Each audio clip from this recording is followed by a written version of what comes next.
Hello, everyone. Today I'm here to talk to you about my review of the upcoming Resident Evil Welcome to Raccoon City. Okay, so I saw this movie last night at the AMC Empire 25. I was one of the very, very, very precious few to see this movie early. I'm very honored about that. It was awesome. Uh, this movie isn't a really good movie, but it is a really, really fun movie. I don't know any of the actors except for like a few. Like the woman that plays Jill Valentine, she also played Ghost in Ant-Man and the Wasp. The police chief also played Bullock from the hit TV show Gotham.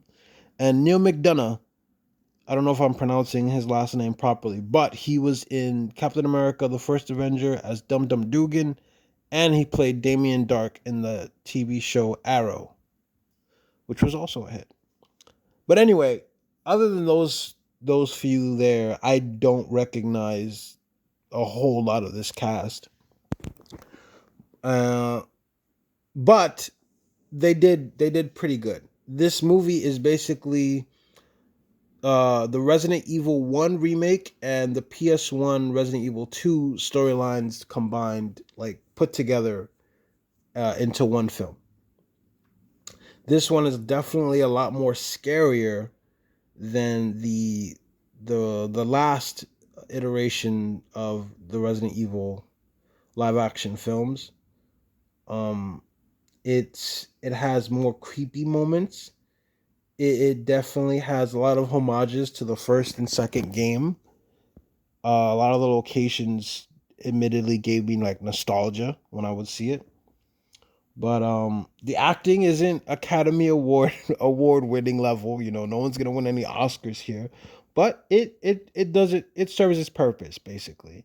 And my audience that I was with, like we all cheered and clapped at all the good parts, and there was one lady in the front row who was screaming at one character because they were doing something really stupid. But that's how engaged the crowd was. Everybody was really into it.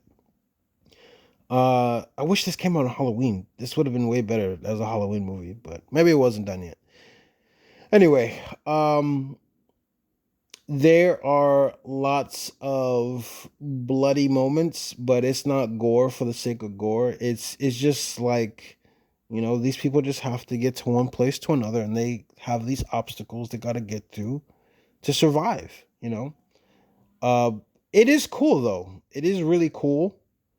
I like how everything is shot. The cinematography is great. The music doesn't stand out, but it does set the mood. The mood is set. I didn't 100% like how Chris Redfield was portrayed, but by the end of the movie, I felt like he was Chris Redfield, at least from the very first game. Uh, Leon Kennedy, the way he is portrayed in this movie is pretty different from how he is in the games. But I feel I like it because I feel like it's more accurate to how someone in his position would be. Like his portrayal is more accurate to me in real life as opposed to how he is in the games. But if you're a huge, huge fan of Leon Kennedy, brace yourself for how he acts in this movie. But again, I liked it. I thought it was pretty good. Uh, there isn't a whole bunch of action. I mean, if you count action as shooting zombies in the head, I guess, but I just saw it as a part of the horror element. Like they're just trying to survive. There's not really action until the last act, I believe. Um, what else? What else? Uh, the makeup was pretty okay on some of the creature people. It's pretty good.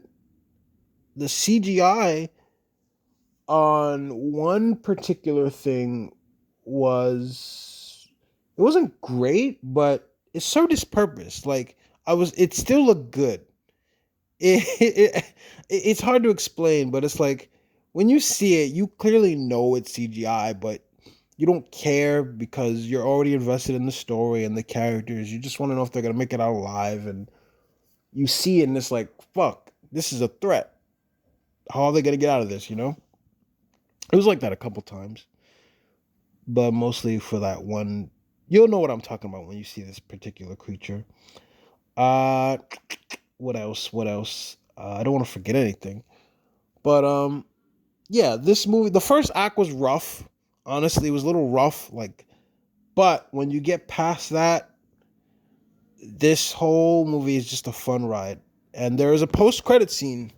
Yes, there is a post-credit scene that introduces one character, and that character is pretty popular and well known amongst the Resident Evil community, and it definitely teases a sequel, and I hope so. I would like a sequel because again, this movie was really fun, and I'm very curious to see what they do next with it. So yeah, definitely stick around for that post credit scene. There's only one. Um, Claire was the actress for Claire. She was good. She was good. Leon Kennedy, I like him. I like him in the movie. Uh, Everyone did did a decent job. Everyone did an okay job. I give them a thumbs up. It wasn't great. Again, it wasn't Academy Award winning level acting, but it served its purpose. This movie, go see it. Definitely go see it. If you're, especially if you're a fan of Resident Evil, this feels like a love letter to the fans. Like it feels like, hey, sorry that the other films didn't work out, but this is for you. That's what I feel like when I watch this movie. Um, the the Jill, she should have gotten a little bit more time to shine in the movie, but I think now in hindsight, I think I know why they did that, because if they do a sequel, I believe she should be, getting more limelight if the story of the games makes sense with what they're doing next. But yeah, that's my review. This movie was fun, not great, but it was really fun. Go check it out in a crowd, see it in theater while you still can. Thank you for watching, and that was my review for Resident Evil. Welcome to Raccoon City. Oh yeah. Oh, it's pretty crazy how they took out the dislike button, huh? That would have been really interesting to have on my old channel. But anyway, yeah, go see this movie. I liked it, and have a good day. Thank you for watching.